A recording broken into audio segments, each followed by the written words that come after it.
Is this your home? Yes. What's with you all of a sudden? Being all polite and inviting us over?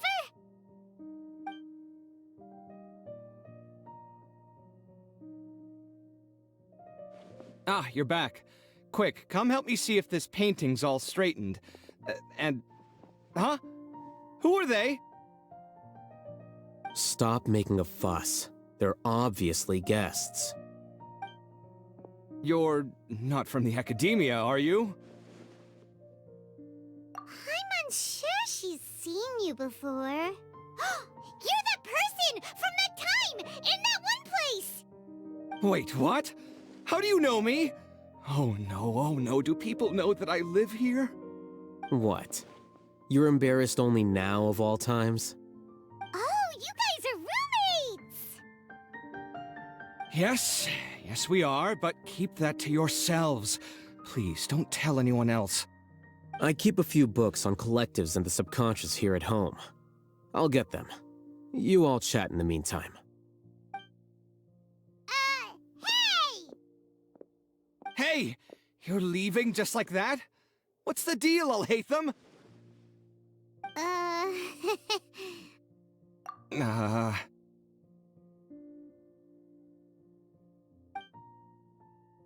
Sorry, I know we've only just met, but I have to ask. Are you, you wouldn't happen to be actors that Alhaitham hired to pretend to be his friends, would you? What? Guess not. I've never seen him invite friends home before, so please excuse my surprise. You guys get it, right? You know, with his temperament and stuff. But aren't you his friend? I wouldn't say friends exactly. Okay, well, we used to be, but we're not anymore. Huh? Don't worry about it. My name is Kaveh. I'm sorry to have met you under these circumstances. Anyway, please don't say anything about me living here. You seem like you got a lot going on. So maybe Samora will make Paimon shut up. Are you serious? How could you? Ah, of course. You're Alhaitham's friends. What? That was a normal response. You exposed your own weakness. Still, why do you have to treat me like he does? Judging by the deafening din coming from the living room, you all must be getting along quite well. Entertain your own friends, why don't you? I'll leave the books here.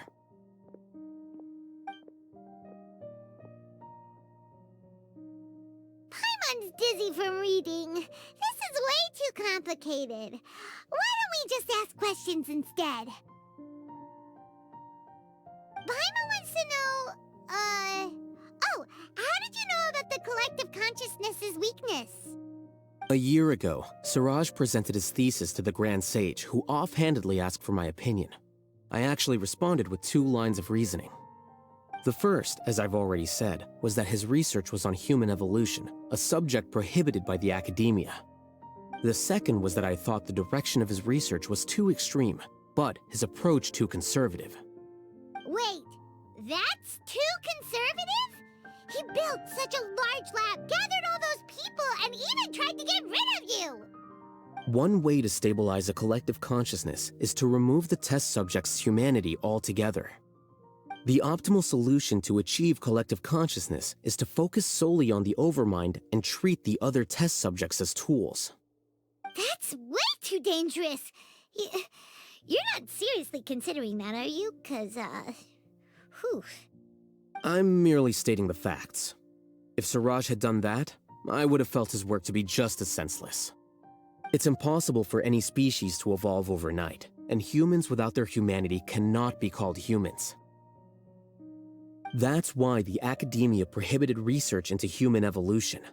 Most research of this kind tends to run contrary to evolution. Huh.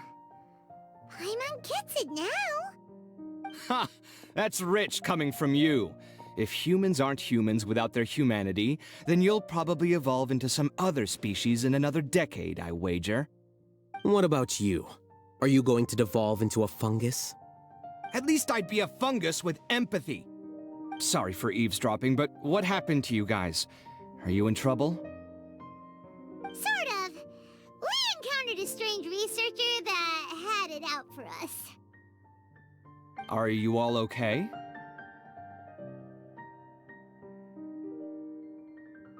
Huh. So that's how things went. Such is life. If only he'd known, Alhaitham could have stayed indoors today, and the whole thing could have been avoided, right? Plus, he could have helped me with the housework for once. See those books? They've been sitting there waiting for someone to sort through them for an age. If you're not gonna read them, tidy them away. They don't belong there.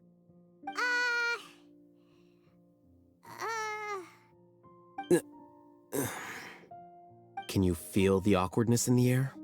I hope you're aware of your lack of conversational skills. Oh, so the pot's calling the kettle black, is he? Well, having said all that, are you okay? I'm doing quite well. Much better than that painting you're trying to hang on the wall. You don't understand anything. Stop criticizing my taste in decoration.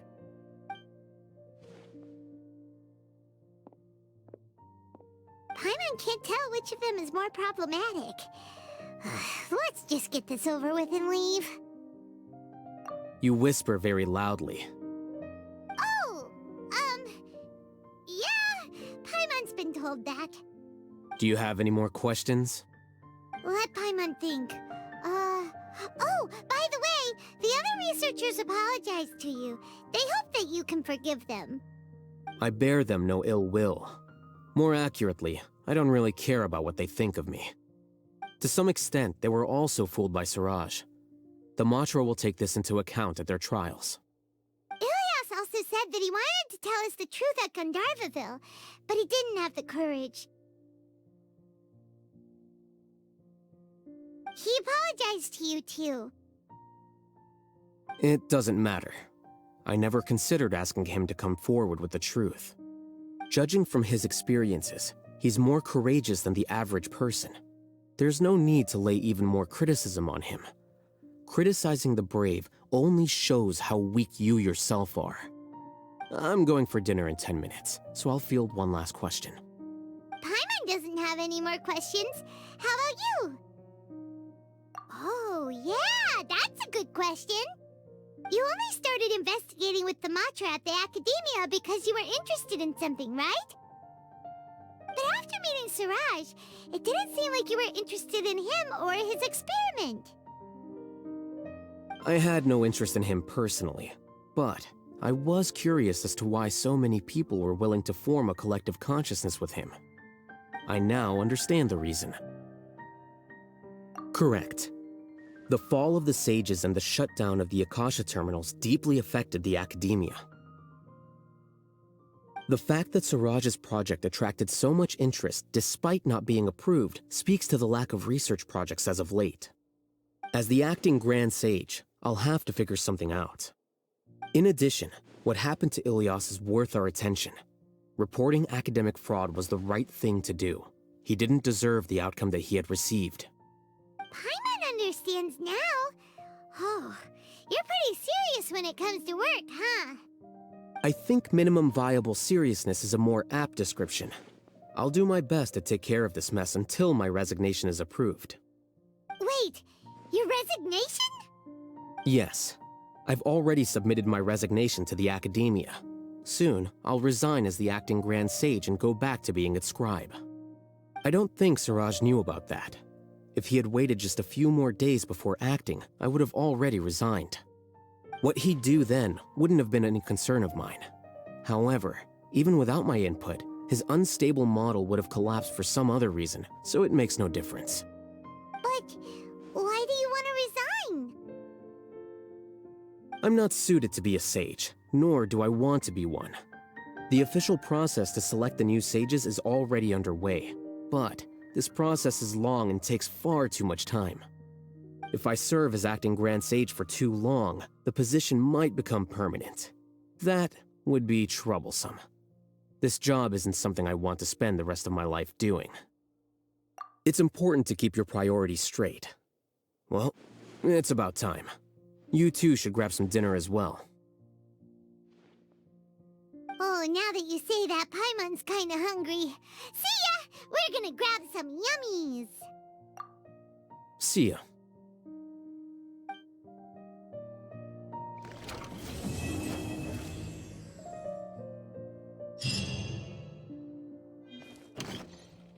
The name Siraj doesn't ring a bell.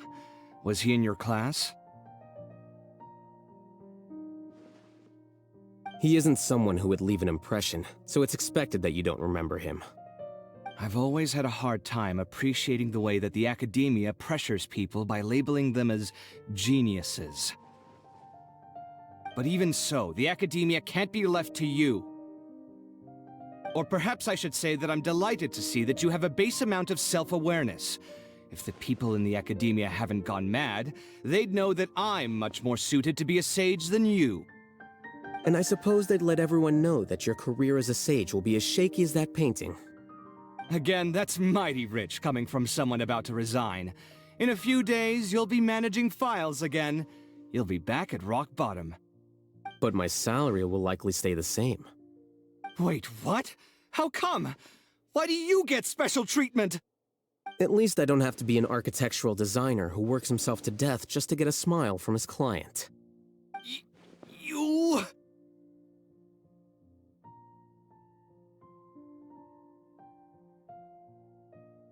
I took time out of my day to clean the living room for you, and this is the thanks I get for it? I'd have been better off catching up on my work. I still have designs to finish. Make sure to pay back the rent you owe me. I'm going to buy some furniture with that Mora. What? Are you trying to annoy me to death? The decorations you buy keep getting uglier and uglier. What's the point of having a boring wood carving in your house? You'll have to blame that on my financial freedom. Fine.